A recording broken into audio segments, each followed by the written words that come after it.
Gracias a todos los que se sumaron para participar de esta presentación. Eh, Antes de presentar a los speakers principales, les quería contar un poco cómo surge la idea de dar esta temática en el marco de las tech calls del clúster. Surge de una propuesta de la gente de Vitex para poder sumar a Vitex como uno de los proveedores de servicio de todos los acuerdos que tenemos en el clúster, así como tenemos con empresas de prepaga, bancos, etcétera.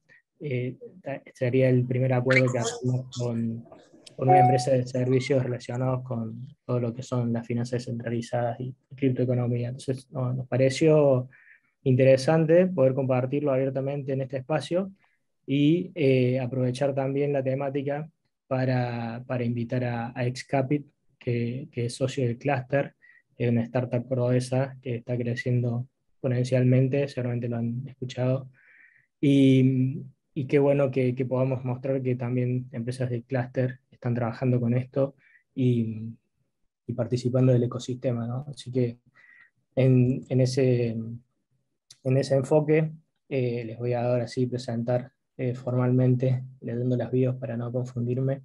Primero la presentación de Vitex va a estar Ignacio Del Pino, que es licenciado en Administración de Empresas, es Corporate Business Manager en Vitex y hace 4 años que está trabajando, actualmente viviendo en Santiago de Chile y desde ahí haciendo crecer el negocio de Vitex en todo el resto de Latinoamérica.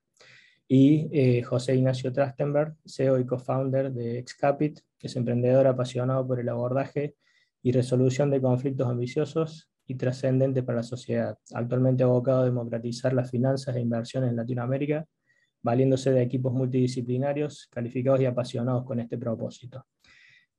Bueno, además varios premios que fue ganando últimamente, que no los nombramos para no extendernos, pero que aprovecho para felicitarlo nuevamente.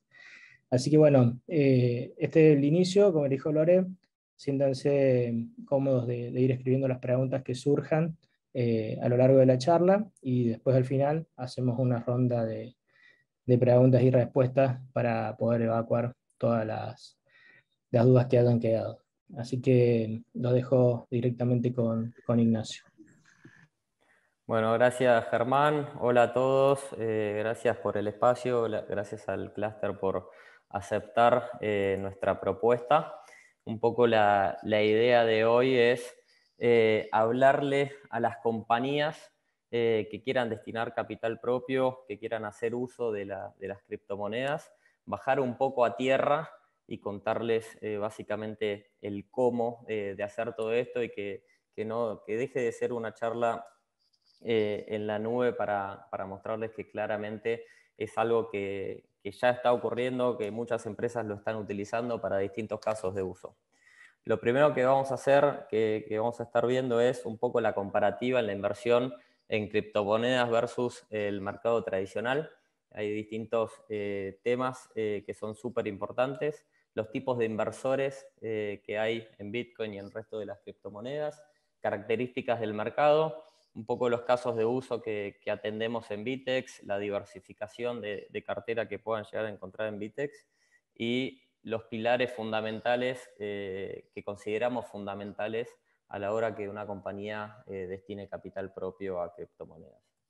Como les dije, lo primero que quería ver es un poco la comparativa entre el mercado tradicional, como lo puede ser el del S&P 500, contra todo lo que representan la totalidad de las criptomonedas, ¿sí? Por un lado vemos que la capitalización de mercado de las criptomonedas es muy reciente y es apenas de 2.13 trillones dólares versus lo que es el S&P 500, que es lo más representativo de Estados Unidos y lo que es el mercado tradicional, que son 40.3 trillones, ¿sí?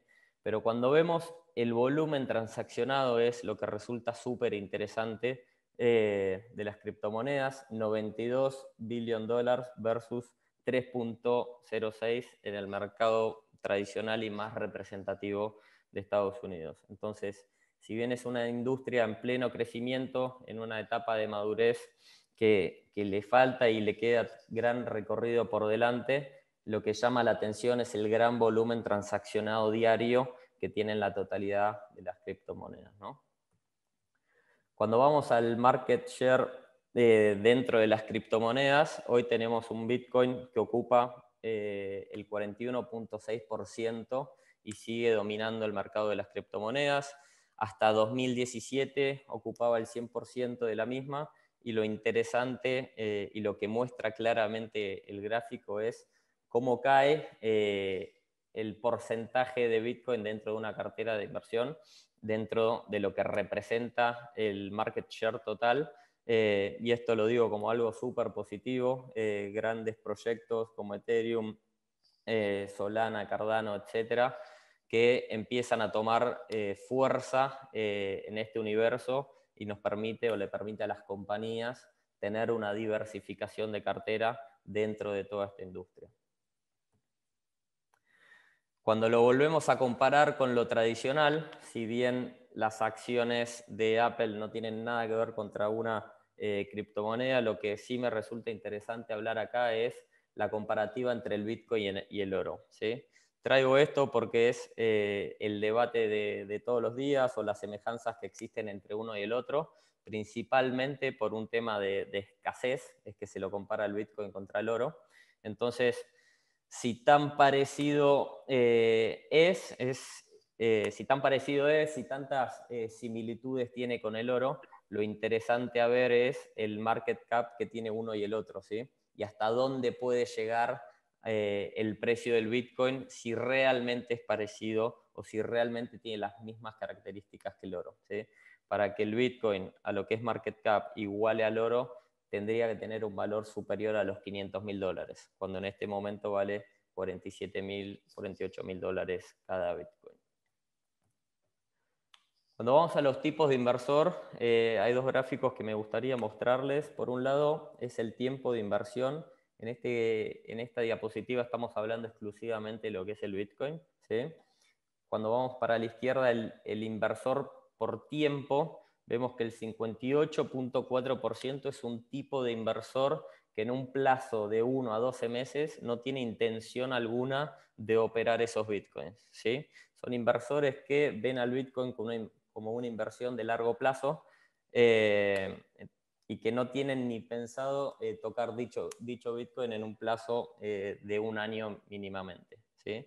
Por otro lado, con un 32% tipos de inversores que en un plazo de 1 a 12 meses algún movimiento realizan. Y por último, los traders, que representan el 9.3%, que básicamente en un transcurso de un mes hacen mínimamente algún tipo de movimiento. Ahora, cuando vamos al perfil del inversor, al tipo de inversor que hay en Bitcoin, algo interesante es que el 87.3% se trata de individuos, ¿sí? Son los primeros que adoptaron al Bitcoin, fueron los individuos, y representan gran parte de la torta en cuanto al perfil del inversor. Estos individuos tienen menos del 0.1% del circulante, ¿sí? Una gran cantidad de inversores con muy poca tenencia a disposición. Después inversores medianos con un 11.1%, que tienen entre el 0,1 y el 1% del circulante. Y lo que empieza a ver, y es lo más interesante, son instituciones y grandes inversores, que son pocos, representan el 1.6%, pero manejan un gran potencial del circulante, más del 1%, ¿sí?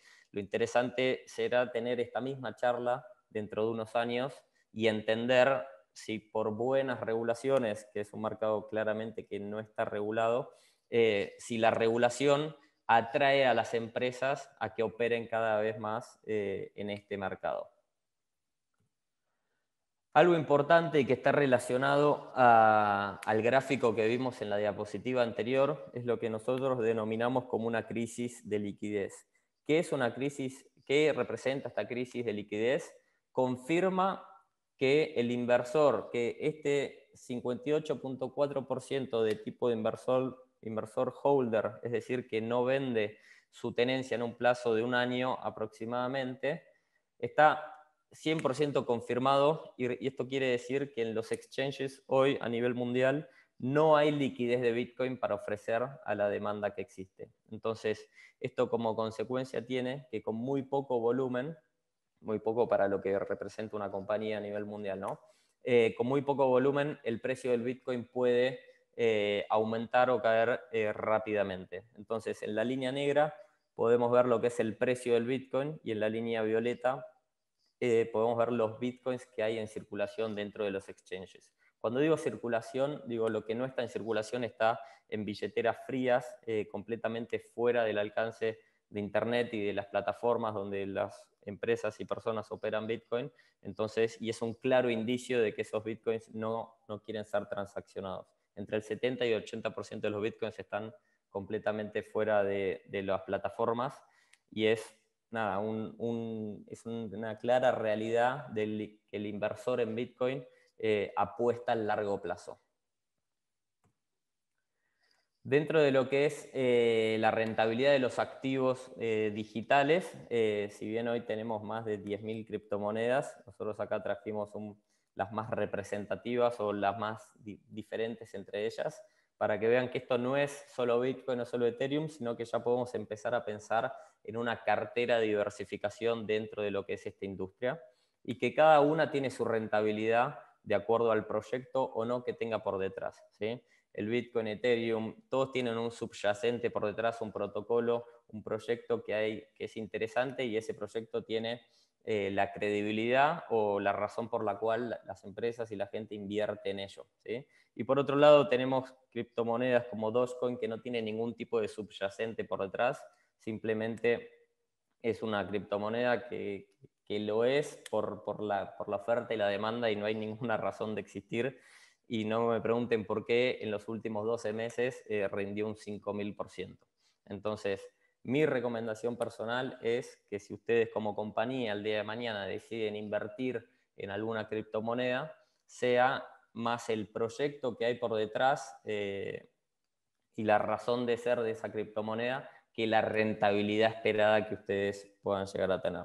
De vuelta, es una recomendación personal que se cae automáticamente cuando una criptomoneda como Dogecoin, que no tiene ningún subyacente por detrás, es la que más rinde en los últimos 12 meses.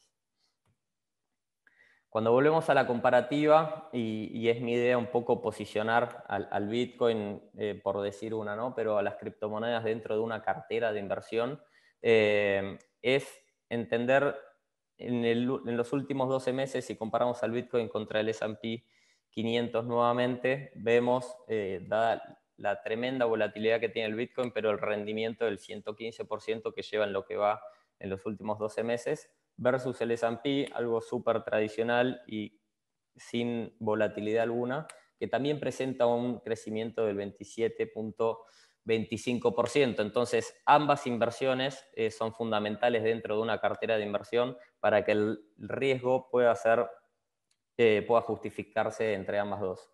Si bien la curva del Bitcoin del mes 1 al mes 12 es completamente lineal y ascendente, el camino puede ser algo difícil de llevar. Entonces, cuando vemos esta misma comparativa, pero en el último mes, confirmamos exactamente eso y damos la razón por la cual es importante que un tipo de inversión estable como el S&P es igual de importante que un tipo de inversión como en Bitcoin con la volatilidad que tiene, ¿sí? Para que la pérdida no sea tan grave.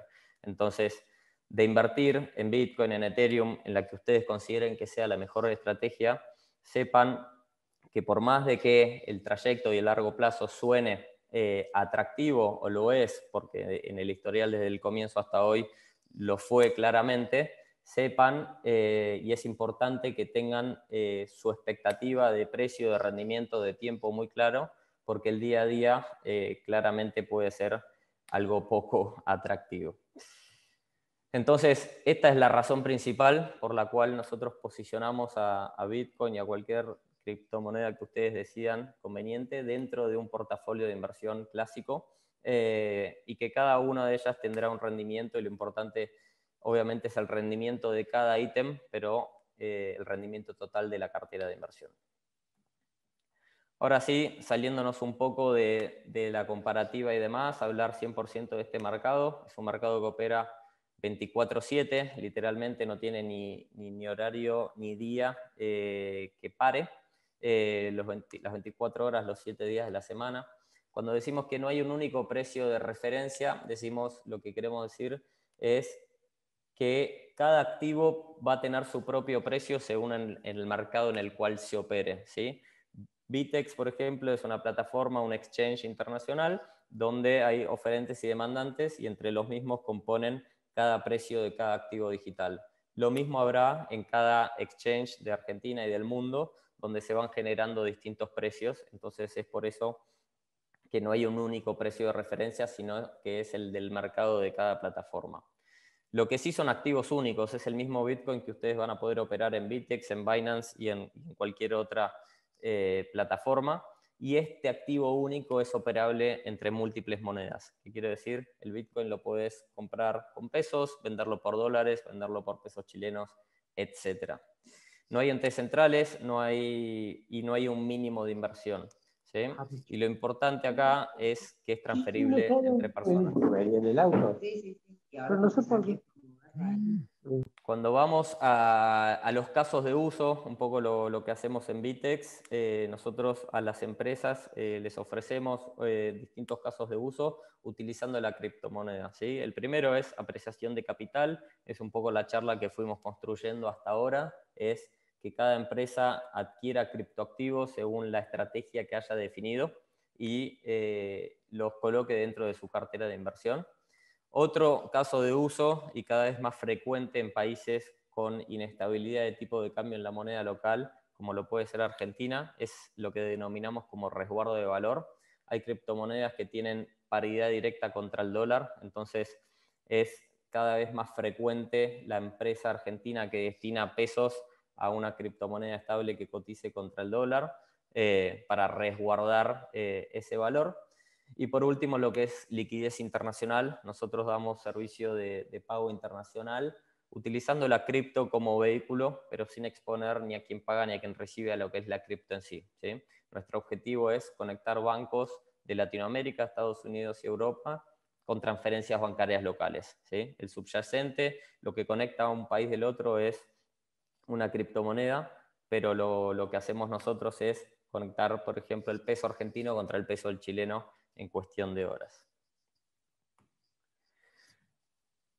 ¿Qué van a encontrar en el exchange de Bitex o en qué nos diferenciamos nosotros? Uno, en poder hablarle a un tipo de cliente empresa y que encuentren en nosotros la plataforma en la cual destinar capital propio para operar criptomonedas. Nos diferenciamos en el tema de la custodia. La custodia de los criptoactivos es un tema súper importante y nosotros decidimos aliarnos con Fireblocks, que es una empresa de primera línea mundial que le da este servicio a los exchanges más grandes del mundo. Así que nosotros decidimos trabajar en conjunto a ellos para dar una buena solución de custodia. Las órdenes de trading, de compra y de venta avanzadas, en la disponibilidad de fondos en el día, en la diversificación de cartera que estuvimos conversando recién, acceso a la plataforma todos los días de la semana y algo súper importante que es donde estamos haciendo foco, es que la compañía pueda acceder en su moneda local para invertir distintas criptomonedas. Bitex Corporate básicamente es esto, es un equipo dedicado a las empresas para dar asesoramiento, aminorar el riesgo de la contraparte, negociación todos los días de la semana y dar un servicio súper personalizado de cara a este tipo de cliente que estamos buscando. Cuando hablamos de diversificación, en Bitex hoy van a encontrar aproximadamente 17 criptomonedas con la idea de seguir construyendo esta diversificación y que puedan elegir cada vez más. Esto es un poco la diversidad que van a poder encontrar. Lo dividí en distintos cuadros en un sentido educativo, pero no quiero aburrirlos tanto. Pero tenemos desde los standalone blockchains, como pueden ser los tipos de Bitcoin más Ethereum, Cardano, Polkadot, los stablecoins, como les contaba en el caso de uso de resguardo de valor, las que cotizan contra el dólar son las primeras tres, y tenemos el caso de BRZ, que es el real brasilero digital. Las exchange coins, básicamente hay plataformas como Bitex, que en este caso Binance o FTX, que básicamente listan su propio token, así que también las pueden adquirir dentro de Vitex. Agricultura, se van dando casos de tokenización de activos digitales, activos reales, perdón, como la soja y el trigo, así que nosotros somos la plataforma la primera plataforma donde pueden operar estos tipos de criptoactivos. Todo lo que es de DeFi y por último, pero no menos importante, y lo denominamos como meme coin, la tan famosa Dogecoin. Por último, y para cerrar, un poco hablar de lo que son los pilares fundamentales, o lo que nosotros consideramos un pilar fundamental a la hora de tomar una decisión. Si van a adquirir criptos en el corto plazo, mediano o largo plazo, un tema súper importante a evaluar es el tema de la custodia. En ese sentido, darles todas las garantías desde Vitex, que lo hacemos junto con Fireblocks, y aminoramos ese riesgo, o mejor dicho, damos un excelente servicio de custodia. Todo lo que son los riesgos únicos de cada activo digital, están operando en una industria que cada activo, tiene su propio riesgo, y ustedes lo deben considerar. Van a tener que tener cuidado, o mejor dicho, poner foco en lo que son los riesgos de la autorización y quién opera las cuentas dentro de la plataforma, dentro de su empresa, en la cuenta que tengan abierta en Vitex o en la plataforma que decidan. Y por último, el cumplimiento normativo ante el desconocimiento total o la poca regulación que existe, tener en cuenta, según en el país en el que operen, el cumplimiento normativo que deban tener en cuenta. Hay muchos más pilares fundamentales a la hora de tomar esta decisión. De nuestro lado consideramos estos los más importantes, o los que realmente no pueden quedar anulados. Así que por mi lado, esto es todo. Ojalá haya muchas preguntas en el chat y estaré respondiéndolas para el final de la charla. No le quiero robar tiempo a José, así que dejo de presentar. Por favor, compartan todas las preguntas que tengan en el chat, y cualquier cosa que quieran profundizar, alguna reunión, lo que fuera, no duden en escribirnos al mail que ven en pantalla, que es corporate@vitex.la. Excelente. Gracias, Ignacio. Y pasamos a José y después al final hacemos la ronda de preguntas. No veo ninguna todavía en el chat, así que fue muy clara la presentación, o todavía no se animan a ir preguntando.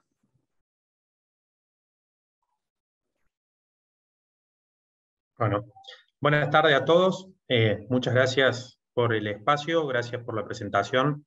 Un gusto también estar charlando de este tipo de cuestiones, y creo que efectivamente tiene que estar dentro de la agenda de una empresa y de la planificación financiera que una empresa tiene.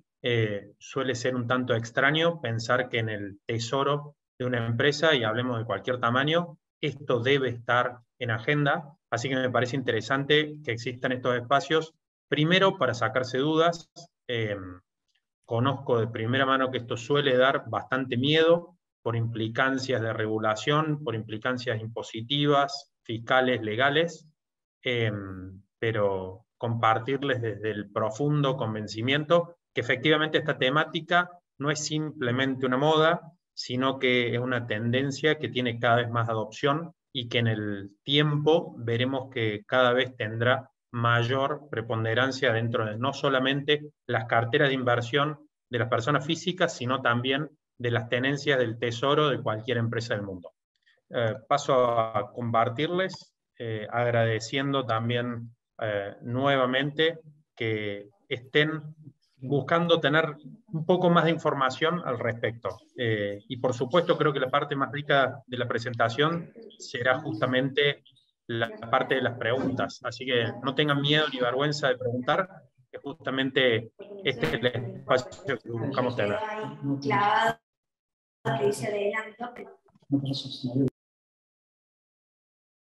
Estamos. Bueno, vamos a largar y un poco para entender con un pequeño grafiquito qué son las finanzas descentralizadas, y tiene que ver con este esquema tradicional que conocemos, en donde la centralización suele tener a una persona, una entidad, un organismo, como históricamente lo fue el banco, en donde el banco tiene la custodia de nuestros activos y a su vez dependemos de esa entidad para que justamente se den las transacciones y el valor transferido también obedece a esta lógica. Un ente centralizado que toma las decisiones, opera y actúa como intermediario de todo lo que llevamos adelante. En cambio, en lo descentralizado, justamente vamos por las transacciones y las interacciones entre pares. Y estos pares pueden ser no solamente personas, sino que también pueden ser personas, wallets con protocolos. Vamos a ver un poco de dónde surge todo esto de las finanzas descentralizadas, justamente. Y para hacer una breve historia, para que nos pongamos en situación de cómo avanza el tema de las finanzas y cómo llegamos a esta era de finanzas descentralizadas, tenemos justamente que la infraestructura y la capa de relación con respecto al cliente, con respecto al usuario, siempre estuvo fragmentada y hacia la era de DeFi, la era que estamos transitando hoy, justamente logramos allanar y achicar esos eslabones dentro de la cadena y directamente se puede proceder a tener productos y servicios financieros que vinculan directamente a las personas entre sí. Obviamente, ante la menor participación de jugadores en el medio, el valor se transmite directamente entre quienes lo generan o lo crean. Simplemente para que lo vean de manera gráfica, cómo funciona una aplicación centralizada y cómo funciona una aplicación descentralizada en algo muy básico y muy gráfico. Para hacer también una cronología de cómo esta estructura de finanzas descentralizadas se va formando, justamente hablamos siempre de finanzas descentralizadas como finanzas componibles, muchas veces se habla de money legos. Esto en money legos tiene que ver con la posibilidad de ir construyendo valor y que cada uno de los que antecede es necesario para que se siga construyendo valor arriba. Vemos que los que se encuentran más cerca de el cliente son justamente que buscan dar acceso, pero en la base existen mayor capitalización de mercado y mayor dominancia dentro del mercado, es Bitcoin, y que en su definición dice que es dinero peer-to-peer, dice que es valor de persona a persona. Van a encontrar también un concepto llamado white paper. White paper es muchas veces, para ponerlo en un lenguaje muy llano, la descripción de qué se trata el proyecto, de qué trata el protocolo. Y por lo general no suelen ser textos complejos, pero sí logran dar una pauta clara de cuándo un protocolo tiene sentido o no, porque en ese white paper justamente se determina no solamente el propósito de tanto la criptomoneda como el protocolo, sino también el cómo se va a llevar adelante la gobernanza, cómo se va a llevar adelante la emisión, cómo se va a regir tanto la moneda o el protocolo. Y eso nos permite también entender si hay un subyacente valioso, si existe una funcionalidad que hasta el momento no estaba ofrecida en el mercado y sirve para justamente solucionar algún problema. Eso es muy bueno si queremos hacer no un análisis fundamental profundo, sino tratar de entender de primera mano la utilidad o no de una moneda, una blockchain o un protocolo.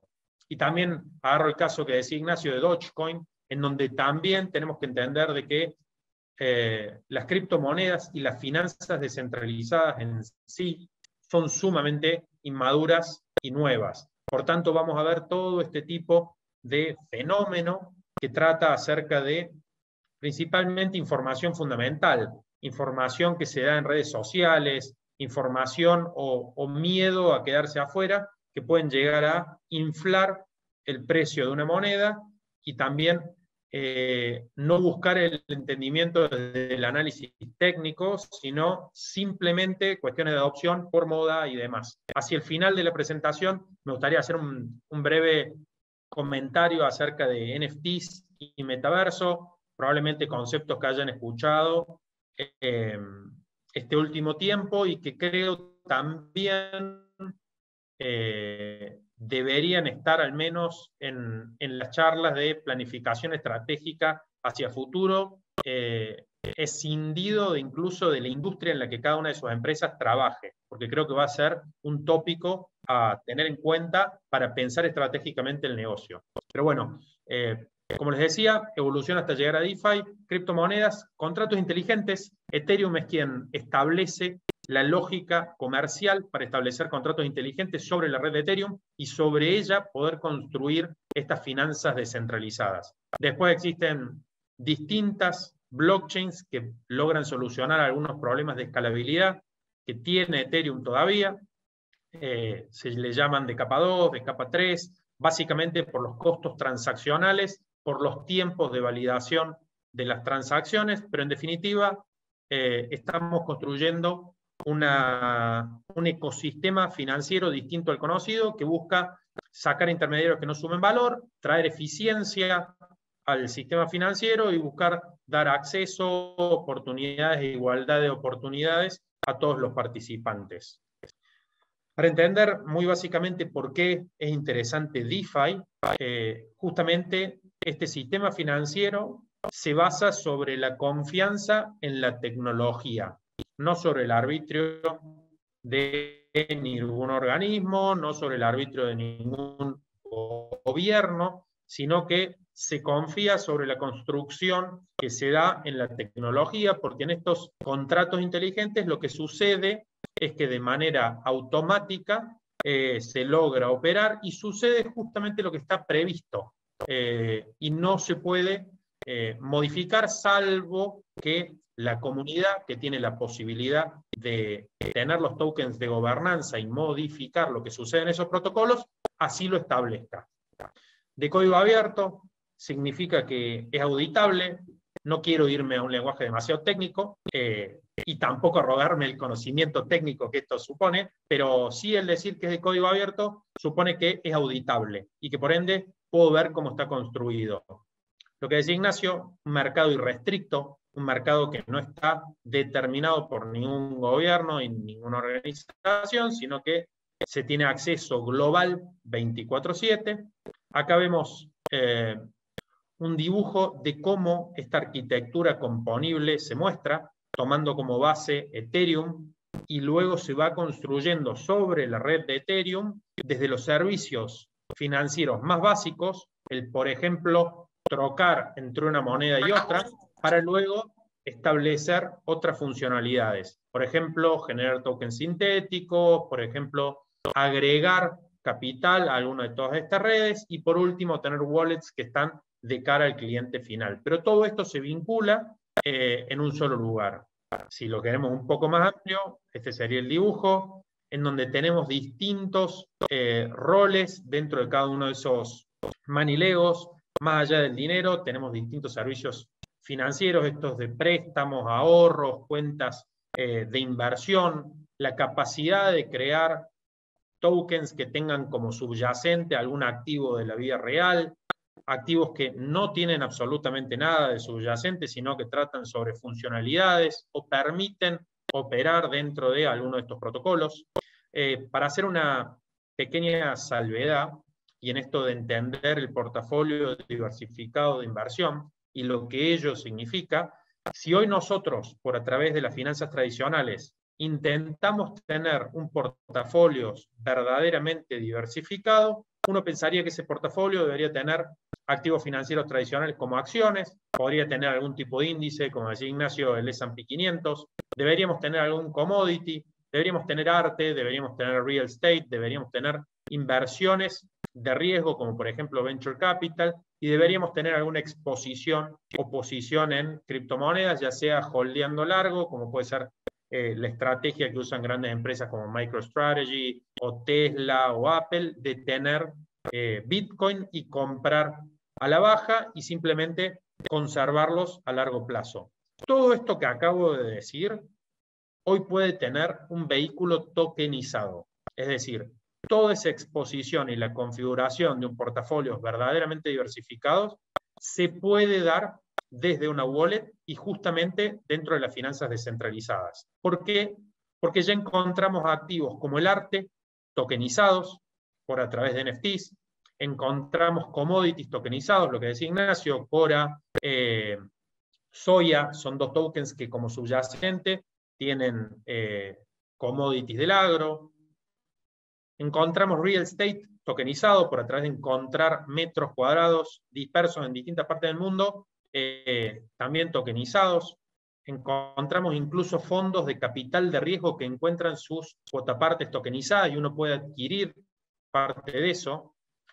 Lo interesante es en realidad tener la posibilidad de estar completamente expuesto a distintos mercados, que la exposición a los distintos mercados sea tradeable e intercambiable entre sí. No hace falta mencionar la liquidez que puede llegar a tener un inmueble en la vida real o en la economía real versus la liquidez que puede llegar a tener un token que tiene como subyacente un metro cuadrado.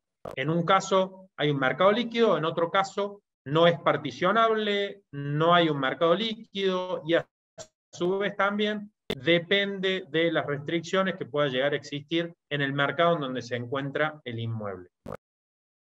Esta es otra de las preguntas que normalmente la gente se hace previo a entrar a DeFi o cuando ve la volatilidad que atañe a los protocolos DeFi o a los protocolos mismos. Lo cierto es que, como decía, es un mercado inmaduro, es un mercado volátil. Por más que existan monedas estables, sigue siendo un mercado volátil, pero entiendo el riesgo es muy distinto y tiene que ver principalmente con riesgo de tipo de seguridad. Al ser contratos inteligentes, que en definitiva es software programado, lo que tenemos que fijarnos, y muchas veces suele funcionar como un indicio de los protocolos, como protocolos utilizados, adoptados, es cuánto capital tienen bloqueados en esos protocolos.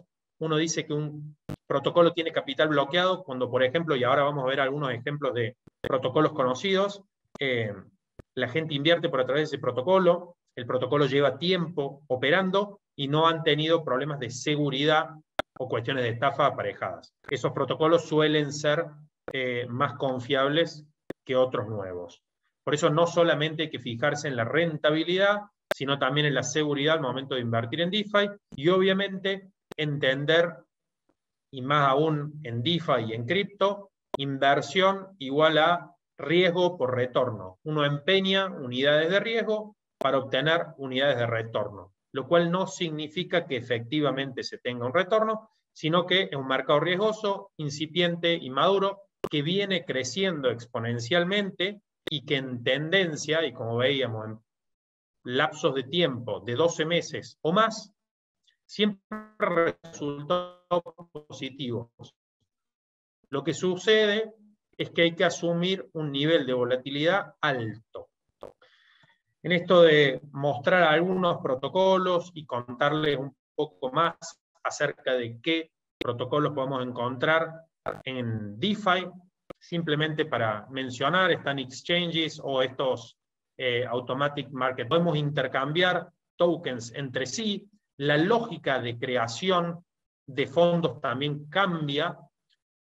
En este caso, para mencionar un protocolo que me parece súper interesante, es este Balancer, que Balancer, más allá de generar un mercado en sí, permite componer una cartera con hasta 8 activos con distinto peso en términos de la composición del fondo, que a su vez, al margen de funcionar como si fuese un fondo común de inversión, en donde podemos correlacionar distintos activos en la composición, también permite tener liquidez y proveer liquidez. Por eso encontramos también algunos que pueden llegar a ser traders que se valen de estos fondos generados en Balancer como proveedores de liquidez. Aquellos que desean tener una posición a largo y encuentran en poner, como por ejemplo en estos protocolos, liquidez para que otros puedan intercambiar monedas, y eso le trae retorno a ambas partes. ¿Por qué? Porque aquel que busca operar permanentemente como un trader recibe fees que son más baratos que de un exchange tradicional, y por a través de componer un fondo siendo proveedor de liquidez, también se reciben incentivos y la participación en las comisiones de esos intercambios de monedas. quiero simplemente mostrar algunos protocolos, pero sin ánimos de profundizar demasiado. Y este es otro protocolo que me parece sumamente interesante y también a los fines de dimensionar qué permiten las finanzas descentralizadas. Es un protocolo que permite elaborar derivados sintéticos, criptoactivos. Es decir, uno podría elaborar cualquier criptomoneda con el subyacente que uno quiera y elaborar un token sintético que tenga por propósito algún activo incluso de la vida real, pero que se encuentre tokenizado. Entonces, viabilizar valor por a través del mundo de las finanzas descentralizadas por un protocolo como este es posible. Por eso también, y un poco entiendo el propósito de esta charla, era traer más dudas o inquietudes o curiosidades respecto de lo que habilita las finanzas descentralizadas, no solamente como un espacio en el cual invertir, sino también como un espacio para crear valor. Desde la empresa se puede crear valor si entendemos que tenemos algún intangible que es susceptible de ser tokenizado y por ende hay un mercado global que puede llegar a estar dispuesto a demandarlo.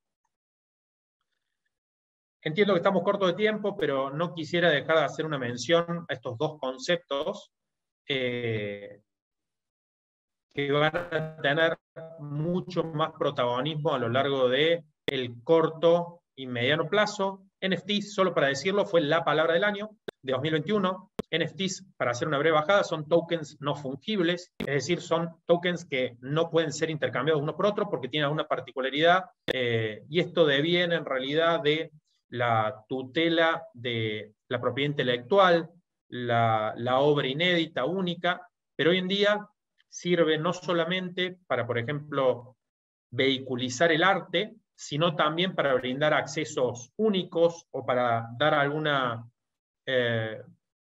recompensa única que se quiera dar a la comunidad, o incluso ofrecer en mercados globales obras únicas para que sean compradas.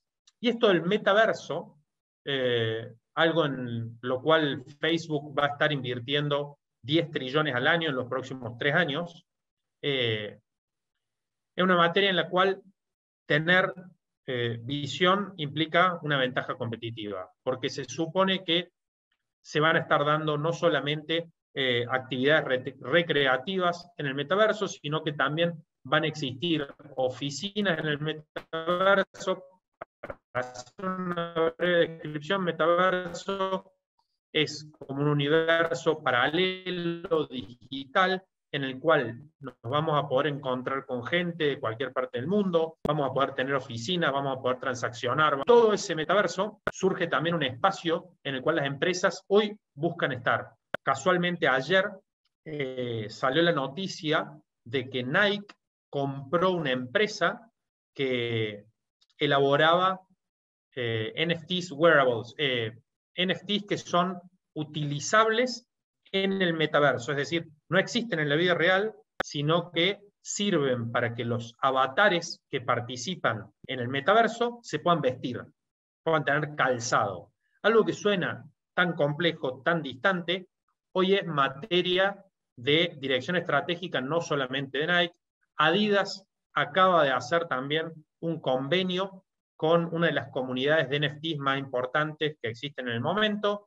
NFTs, para decir algunas de las comunidades y para que vean los valores que se manejan, hay una comunidad que se llama Bored Apes, los monos aburridos, en donde cada una de estas imágenes, que son de unos monos, se venden hoy a partir de $250.000 hasta $2,5 millones. Otra de las comunidades importantes de obras de arte en NFTs son los CryptoPunks, que también las últimas 3 ventas de CryptoPunks exceden los $2 millones. Por un lado, podemos llegar a estar pasando por un momento de burbuja o de hype. Creo que lo que hay que entender es que la vida digital empieza a tomar otra dimensión, la vida digital empieza a tomar otro valor, y en donde la distinción dentro de ese metaverso con objetos únicos como estas obras de arte pasa a ser materia a tener en cuenta no solamente por personas, sino también por empresas. Espero haberle dejado más dudas que respuestas y estaré encantado de charlar con ustedes ante cualquier inquietud. Muchas gracias. Bueno, excelente, José, Ignacio. Muchísimas gracias por las presentaciones, por cumplir con el tiempo estimado. Nos quedan unos minutos para poder hacer una ronda de preguntas. En el chat tenemos una, Sebastián Aurich. La primera dice, se estima que aproximadamente el 3% de la población mundial posee activos cripto. Hoy en día se ha duplicado en los últimos 6 meses. ¿Existe alguna estimación a futuro en cuanto al crecimiento de la comunidad? Ya que esto me parece un desencadenante importante a la hora de realizar una inversión de riesgo, como lo es en cualquier token de juego NFTs o determinadas cripto no estables, en cuanto a su valor y volatilidad, muchas veces violenta. Ignacio, ¿querés responder? Ahí me sumo. Yo creo que la adopción a nivel individuo va a seguir creciendo por un simple hecho de la facilidad que hay para ingresar en esta industria. Con 2 clics vos ya podés estar operando cualquier criptoactivo, NFT, cualquier activo de esta industria lo podés estar operando de una forma muy, muy, muy sencilla. Pero el verdadero cambio, o lo que a mí, por lo menos personalmente, más me interesa, es cuándo las empresas van a empezar a poder invertir en criptoactivos. Entonces ahí es donde veo la falta de regulación, y espero que la regulación llegue en el buen sentido del negocio, en el buen sentido de la palabra, para que compañías que necesitan de la misma empiecen a operar grandes volúmenes. Entonces, falta regulación, siempre y cuando la regulación sea conveniente e incite al negocio y no sean trabas. Yo creo que la adopción no hay magnitud todavía, es una industria súper, súper reciente, así que no sabría decir un número final. Pero es eso, la simplicidad a la hora de operar, que es impresionante, y después ojalá que la regulación acompañe a las empresas para que puedan animarse a invertir también. Bueno, esa era una pregunta que teníamos preparada para justamente el público activo, ¿no? En el contexto en el que estamos, empresas de clúster, encima empresas de tecnología, las cuales no deberíamos tener tanta aversión a este tipo de inversiones, como decía recién José, es confiar en la tecnología. ¿Qué consideran que debería estar pasando como para que más empresas se animen, ¿no? José da el ejemplo de MicroStrategy, de Tesla, de Apple, empresas americanas, pero que empresas argentinas de tecnología de Córdoba digan, bueno, vamos a empezar a diversificar las inversiones y vamos por esta vía. Sí, en menor medida en cuanto a la cantidad de inversión, pero también metamos en esa bolsa Mercado Libre, que por denominación la podemos sentir más cercana. Así que está bueno que vean los casos de uso. Ya operar criptomonedas ya es dato, ya es un hecho de que ocurre. Que una empresa tenga criptomonedas en su portafolio de inversión es un dato y es algo que ya existe. Así que se entienden los miedos y obviamente hay mucho análisis para trabajar antes de hacerlo. Pero bueno, hay muchas empresas dando esta solución, así que me parece que la llegada está. Es cuestión de hacer el estudio y realizarlo. Julio Murga pregunta, ¿qué tipo de regulación ha realizado el gobierno para la inversión en criptomonedas, más para inversores en empresas, ¿no? No sé. Te sumo algo también del anterior. Creo que hay que darse cuenta que también, siendo todas empresas de tipo tecnológica, hoy el talento quizá es lo más difícil de retener, lo más escaso y lo más complejo de gestionar. Hoy el equipo ve como una virtud tener incluso la posibilidad de tener acceso a cripto. Digo, no debieran solamente pensar cripto como una parte del tesoro, que sería correcto, sino también como un beneficio para sus colaboradores a los fines de tratar de diferenciarse en cuanto a la oferta laboral, porque efectivamente también cobrando un sueldo, parte en cripto al menos, también se tiene acceso a distintas propuestas de inversión. Hoy es mucho más fácil poder canalizar cripto y tener una rentabilidad, aunque sea con un bajo riesgo, que canalizar pesos.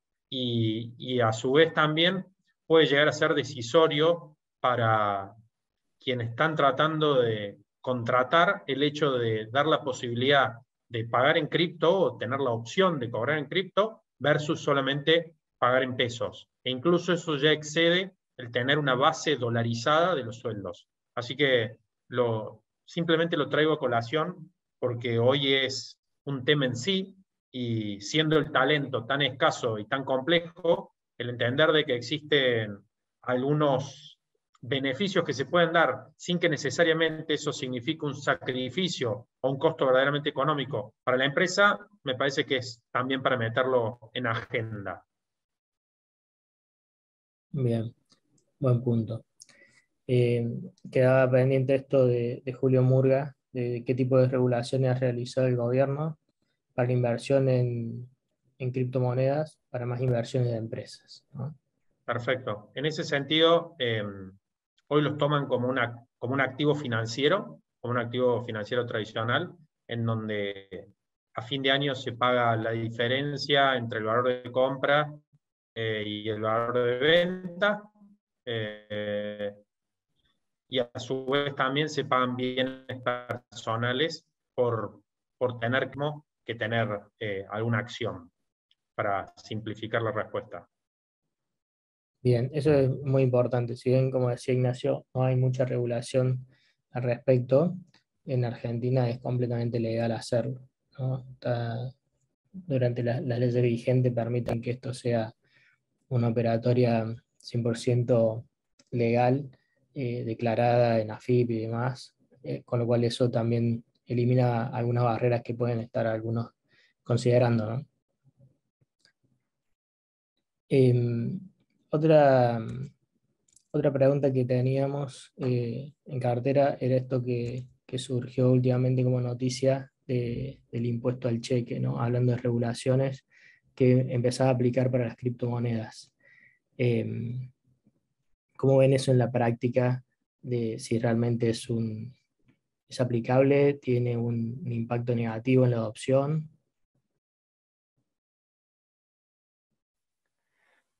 Sí, yo lo veo justamente como lo último que dijiste, como un impacto negativo en la adopción. Están castigando a los exchanges locales, o mejor dicho, a los individuos que quieran operar en exchanges locales. ¿Cómo llevarlo a la práctica? Bueno, serán las entidades financieras las que tengan el buen problema de intentar llevar esto a la práctica y ver sobre qué plataformas esto se puede realizar o no. Hay que ver cómo están estructurados los exchanges en Argentina y ver si aplica o no aplica.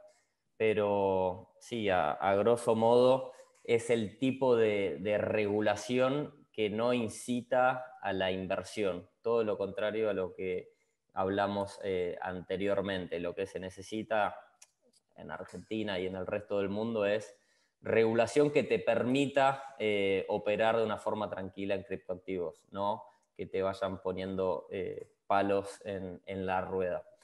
Entonces, nada, de vuelta, lo veo como lo primero que dijiste, hay que ver cómo lo llevan a la práctica realmente los bancos, y los principales perjudicados, bueno, serán los individuos que quieran operar localmente desde Argentina. Bien. Bueno, no queda otra pregunta en el chat. No sé si alguien se quedó con alguna duda. Estamos ya en tiempo.